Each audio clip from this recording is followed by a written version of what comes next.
Hi everyone, hope you're all doing well. In this lesson, we are going to talk about one of the easiest, most effective ways to prevent disease transmission, hand hygiene.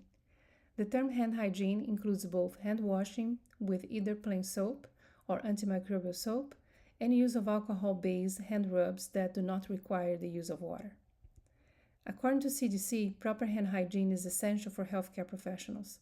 It's the single most important practice to reduce the transmission of infections in healthcare settings. Hand hygiene protects both healthcare personnel and patients by reducing the spread of deadly germs, including those resistant to antibiotics. It also lowers the risk of healthcare associated infections. Why hand hygiene matters in dentistry? Because improper hand hygiene can contribute to the spread of blood-borne pathogens, respiratory microorganisms, bacteria present in the oral cavity, viruses such as influenza or the common cold. The question is, when should dental healthcare professionals wash their hands? Basically, if you're switching tasks, switching rooms, touching something questionable, or preparing for patient care, you definitely should wash your hands. Let's go over the next slide so you can see different scenarios. You should wash your hands before and after each patient, before putting on and immediately after removing your gloves, whenever hands are visibly soiled, after touching contaminated surfaces with your bare hands, such as touched instruments, materials, and equipment likely to be contaminated by blood, saliva, or respiratory secretions, after removing PPE, after you reglove or remove gloves that are torn, cut, or punctured, before leaving the dental operatory, after any contact with bodily fluids, even if gloves are worn. In this picture, you can see me and my dental assistant in the middle of a periodontal surgery. As you can imagine, procedures like this involve exposure to blood and other bodily fluids, so following proper precautions to prevent blood-borne pathogen transmission is absolutely essential. Before touching your face. Now, do you know how often we touch our faces? Do you have an idea? You can pause the video here and think about the answer before moving forward. On average, people touch their faces 15 to 23 times per hour. Many of those touches involve the eyes, nose, or mouth, which are key entry points for germs. That number actually comes from real observational studies, including one where researchers watched medical students during class and counted every touch. The same study also noted that 44% of touches involve mucous membranes, eyes, nose, and mouth, which is concerning for germ transmission. In a more recent systematic review, the pooled average of facial self-touch specific to the T-zone was 68 times per hour. Why this matters in dentistry?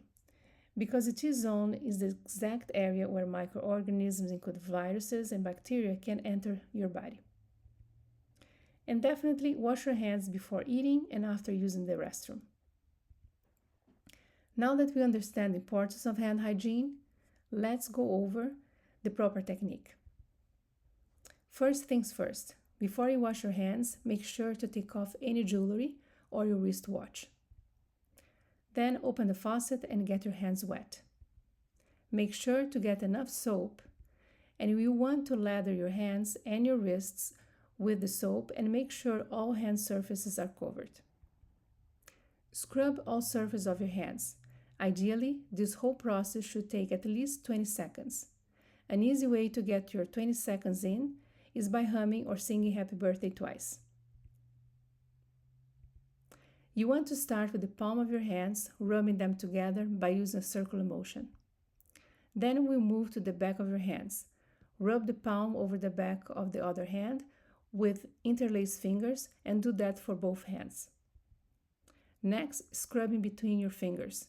Palm to palm, rub your hands with fingers interlaced. After that, clean under the nails by using rotational backwards and forward motion with clasped fingers of the right hand in the left palm, and repeat the same for the other hand. A little reminder here. Keep your fingernail tips trimmed to about 1/4 of an inch, and they should be neatly filed with no sharp edges. The thumbs. Clean your thumbs by grasping your thumb with the opposing palm. Do that with rotational rubbing of the left thumb clasped in the right palm. Then repeat the same process on the other thumb. Last, we'll clean the wrists. Rub each wrist with the opposite hand. Then rinse thoroughly under running water until all soap is removed. Make sure the water runs from the wrist to the fingertips to prevent recontamination. Throughout the cleaning, your hands and wrists should be lower than your elbows. Finally, dry your hands with a disposable paper towel and be sure they're totally dry. And just like that, now you're equipped with one of the most powerful tools in infection control: clean, confident hands. Now, when you're using alcohol-based hand rubs for hand hygiene, you want to start by putting enough product in your palm and rub hands together, covering all surfaces until dry. Use the amount recommended by manufacturer's instructions. If your hands feel dry after only 10 to 15 seconds, that usually means you didn't get enough product. Do not use it if hands are visibly besoiled. Remember that. Another reminder: gloves alone are not enough. Clean hands protect our patients, our team, and ourselves. Great infection control starts with small, consistent actions. Hand hygiene is the one that sets the standard. In your next clinical session, pay attention to your hand hygiene technique and see if you're hitting all the steps. Thanks for watching, and I'll see you next time.